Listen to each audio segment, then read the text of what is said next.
Thank you so much for staying with Daybreak. We are right in the middle of the conversation in terms of domestic violence and what's really happening in the psyche of the people and the minds of the people as well.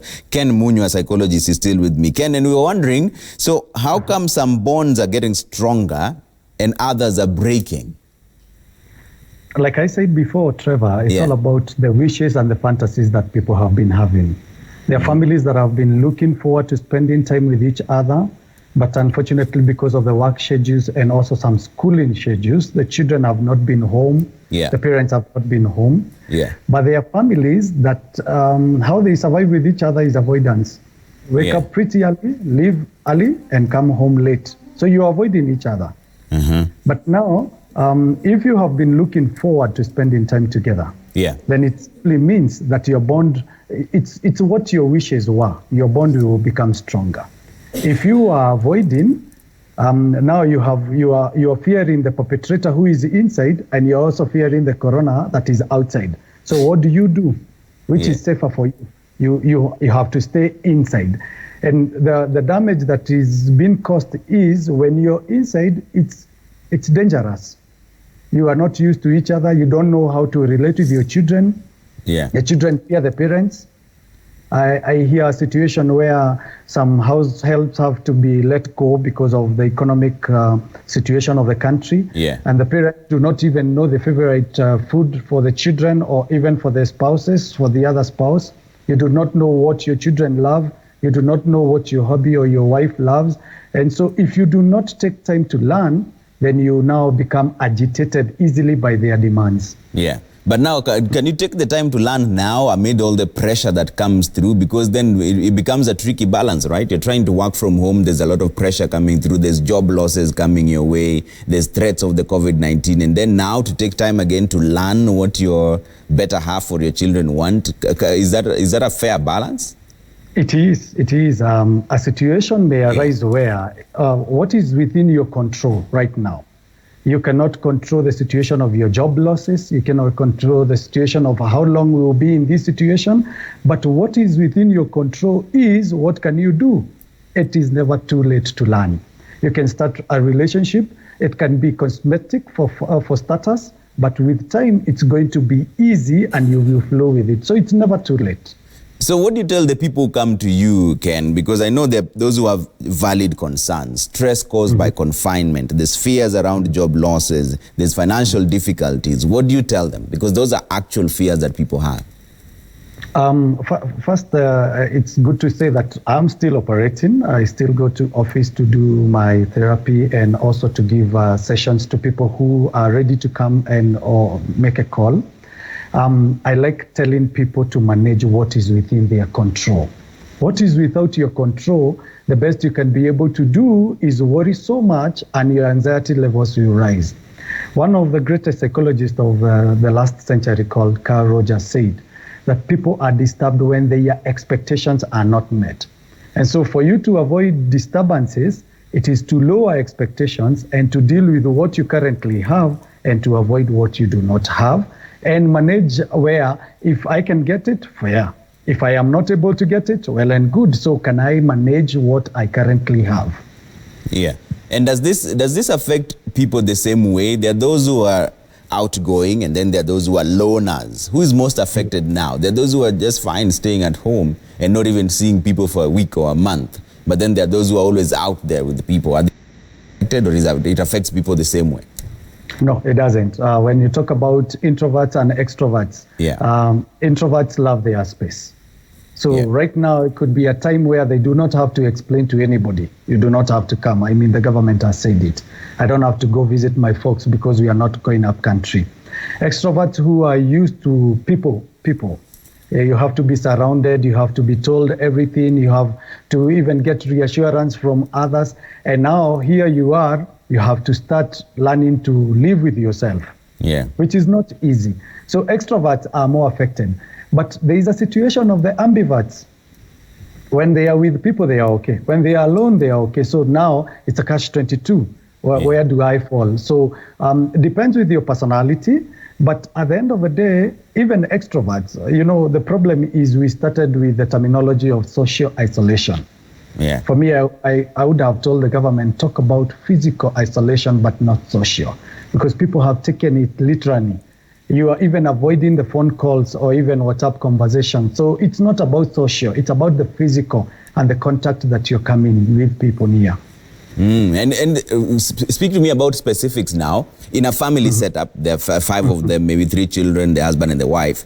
What are the practical things they can do to ensure survival through this time? Should there be a timetable? At this particular time, I'm working. Nobody walks into this room. At this particular time, we are playing in the garden. At this particular time, we are eating. At this particular time, everyone is reading. Should there be a practical timetable for people to survive each other's company? One of the things about human beings is human beings will always break the law. Where there are no laws, human beings survive very easily. So if it is possible for a father to say, give me between 9 and 10 to work, but the children love to play that particular time, who is able to sacrifice more? Is it the father or the children? So the parents must go out of their way now and be there for their children, because you can sacrifice some sleep as opposed to your children sacrificing their time. But Trevor, looking at you and myself, we grew up also a time where a TV station would open at 4 to 12. What would we do between the day when we wake up? So it could be time we go back to the drawing and ask ourselves, can we start teaching our children what our parents used to teach us? I'm sorry, because this might cost some airtime from you, but TV should not be the luxury time now. Take some time, go to the garden if you have any, teach your children how to cook, teach your children how to read stories. You can start even talking about old-time stories that were shared by your parents. Start talking about, I like telling parents, talk about your genealogy to your children. Where did you come from as a father? Where did the mother come from? How did the two of you meet? These are stories that your children will share even to their children's children. Okay. So a schedule is okay, but you do not have to stick to it entirely. And is this now a time where you change your pattern in terms of language, for example? Because you may be in a setup where the father and the mother speak different languages. Now, is this the time where you now want to set boundaries and decide what language is spoken in the family? Are you supposed to change any rules now, basically? You can't depend on now. I mean, if you used to tell children don't come late from college, there's no college. But parents who speak different languages do more damage than good when it comes to raising up their children. The parents can take some time now and agree what are the rules that we are going to raise our children with together, and what is it that you are going to let go. At this particular time, ni vizuri watu walegeze kidogo. Don't be too strict on the children, because there is no going out, there is no movement out there. Wives do not have to keep calling their hubbies and asking, what time are you coming home? It is given. Everybody must be home by 7. So some of these rules, some you can do away with, and some now we need to start coming up with some rules. Like if dad and mom are in the bedroom or in the study room, and the children are being told, please don't go there because mom and dad are working online. The parents need to stick to that. Okay, so this is a time when you're saying that they might, depending on how you wade through the waters, there might be more resentment in the family. But now, I'm glad you said that you are currently working, but it's a catch-22 situation where even the social workers themselves sometimes have to work from home, and the people who need help can't necessarily access their people with their psychologist. Is that exacerbating the problem even more? I think one of the things that people do not know and has not yet reached out there is that there are psychologists on call, toll-free, run by the government and the Kenya Red Cross. I think it's a 1199 where you can call and talk to a psychologist on the other end. And Kenya Red Cross and the Ministry of Health is doing a very good job. I have colleagues who are working there, and the supervision that the colleagues are being given is tremendous, that they will not suffer burnout by talking to the Kenyans. 2, you do not have to go and visit a counselor or a psychologist. If you have one on call, please call them. I like what you guys are doing at Citizen, that you are now bringing even professionals to talk via Skype or Zoom to talk to the people. Every week I have taken it myself to be doing a talk to people and airing out through the social media platforms where people can follow and ask questions that can go out for the next week. So there is a lot that is happening out here, and media is doing some great work because the conduit of information that we have right now is between the media and the Kenyans. So if you can go out of your way, there are people out there reaching out to you and they are ready to help you. Well, why do you think there's such a stigma of some sorts, if you may, for Kenyans to speak to counselors or psychologists? Because when I tell people sometimes that there are toll-free numbers you can call if you need any help, they're like, "Ai, mimi sijui hata huyo mtu namwambia nini." Yeah, there's a stigma towards my profession. Before psychology started, we started with psychiatry. Yeah. And people do not know the difference between psychiatry and psychology. That psychiatry gives medication, which can be long-term or short-term, but psychology is more of talk therapy. So people think that when you go to talk to a shrink, that's what they refer to as out there, is when you're mad. But they do not know that sometimes you also visit a doctor just to be told and be given a clean bill of health, to be told you're okay and what is happening is normal. So let people not stigmatize the profession, let them test. For the ones who have tested, they know the wonders of this profession and they are ready to come again and again. I am currently supporting even CEOs and human resource directors who are working, grappling with how do I handle all these situations that is happening in the workplace, my staff members, production and all. And some are telling you, I'm okay, but when they test the services, they will be the ones who are calling you next. So let the people test first before they say no. Okay, what is your advice to a couple who are watching now and there's strife in between them? One person says, I'm not the one who's going to start speaking. The other one is also waiting for the other one to talk first. Who goes first? Ideally, who should be the one to break the ice? Well, in a situation of two adults, it takes the mature one for the relationship to work. So the question I always ask the couples is, who is the mature one? Choose to be the mature one. You do not have to wait for the other. It's all about power and control. And sometimes power doesn't come by being submissive or being the one who is at the front. Power can also simply come by being the one who is the humblest of all. Of course, there is no definition of the word humility, but humility comes when you allow yourself to reach out. Don't wait for the other two. Yeah? Be the one. Even if you do it forever, it doesn't matter. You do it forever for your relationship to ever work. Yeah, but because that's the other thing I was about to ask you. Maturity comes with a price sort of on it, because there's some people who say that, you know, I'm the one who reached out the last time. I'm not going to do it all the time. Yes. And when you start counting, you lose the track of your marriage or your relationship, because there are some people who are now in a long-term relationship, not because they wanted to, but because of the boundaries that have been restricted by the government. Yeah. Don't say, I did it last time. Yeah. There are people who naturally, because of where they come from, maybe from their families of origin, they are used to be pushed.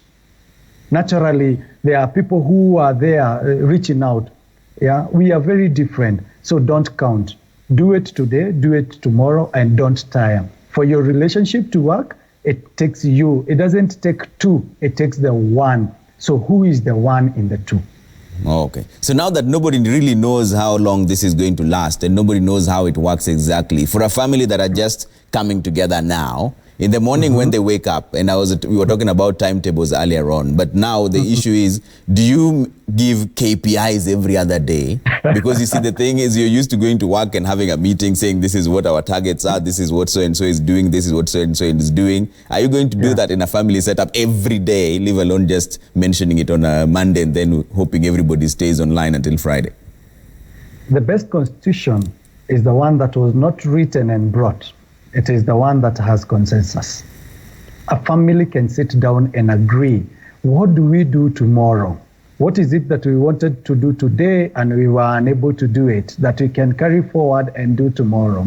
It takes a good consensus. Of course, there must be the leader, the troop leader, and a caution to men. They must know that the women are called the shots in the houses, so don't struggle too much to fight about that. Let the women call the shots. If you struggle that you're the boss in the office and you want to be the boss, even the good book says the man is the head, but the woman is the leader. So let them lead as your head. This is a government of a president and a prime minister. The prime minister runs the day. The president runs the government. Okay, I'm still surprised by that because most people don't admit it. So is that the kind of setup that you deal with the most in terms of families? Is it the wives who always control most of the things? Because when the boys are out there, they don't admit that at all. They will never admit it, but the truth is, and it will never be changed, is that no man is ever listened to in the house. They will hear, but they will never listen to what you say. Your voice counts, but it doesn't matter that much. So let the boys know this, just for safety purposes, yeah, that the women are the ones who run the house. All right, Ken. In Trevor, it is also given that the children will listen more to the mother when the father is broke. When the father is broke? Yeah. Is that so? Does the money, speak to me about that, by the way, the money power aspect. Does it matter who has more money in a relationship? Yes. I can hear a sound in ears. Yeah, that was Zinzi. Yes, it does. It does. In a situation like this, it's not about the money, but the wealth that you're able to control. Okay. Yeah, so it does matter. And children learn how to manipulate. Ask any broke man that when the women know they are broke, a lady will say anything and hawezi fanya mingi. But when you have the power of the wallet, then you can be able to even control what will be for lunch and what will be for supper. So this whole thing where people say that you can agree with your spouse even if she earns more than you, it doesn't work? Is that what you're saying? The money in my house is the money that I earn. Okay. That is the only money available. Even if she earns more than I, women are forever broke. But when they realize that the husband is truly broke, they always have a chama that you get money from, and that chama could be their savings. Ken, is this from a psychology perspective or is this for ground, Sasa? I always like saying some things I talk from a scholarly aspect and from experience. I will never tell you which one is from experience and which one is from a psychologist. So then how do you balance those two? How do you deal with it in a family setup? Yes, the woman has more money and you're still there as well as the husband. Where do we draw the line? Do you just let her call the shots or do you agree on certain things? We agree on whose obligation does this one count from? Who takes care of what? Who pays rent? Who does the shopping? If you are able to demarcate and not entirely say the husband's 100% and the wife's 20%, if you are able to say, I will meet this part of my obligation and she will meet part of her obligation, then we are good to go. Is there a role that is seen as lesser? For example, the person who pays the rent will always feel like, "Hii nyumba ni yangu." Actually, I like saying that is the easiest. Definitely, yes. If we say the shopping belongs to the lady, at this particular time when children are home and they are eating like crazy, the woman suffers more. So it's not about that it is cast on stone. It is sitting down and agreeing. In this situation, we are no longer spending bus fare, or the fuel cost has come lower. Can we now agree to increase the food ration that we buy? And can you add for me because you're no longer meeting this other obligation? It's not about competition, as per se. When couples will learn that we are not together to compete for love or for whatever from the children, but we are here to complement each other and to help life become easy, we will be good to go and everybody will be happy. Okay. Ken, finally, what should people do right now? What is the easiest way to get out of all this drama? Speak to each other or just keep each other's distance? What do we do now? Communicate with each other. Don't speak to the person. Communicate with the person. Say, allow them to say. And where there is no answer, please do not push. Do not push. Allow me, Trevor, to say this. When people do not get what is being said, people get agitated. If you look at the composure of the CS when he started giving briefs of the COVID, and recently you can learn of a man who is also slowly getting agitated because he thinks what I'm telling the people to do, they are not doing it. Yeah? Do not talk to the people. Speak to the person whom you're staying with in the house or in the neighborhood. I do not think the government has said that the neighbors cannot come to the balcony and talk. You can also go out there with your own chairs and keep to the 1 meter and wear the mask. So devise new ways of survival, because this is our new norm, and we might be with it for long. All right.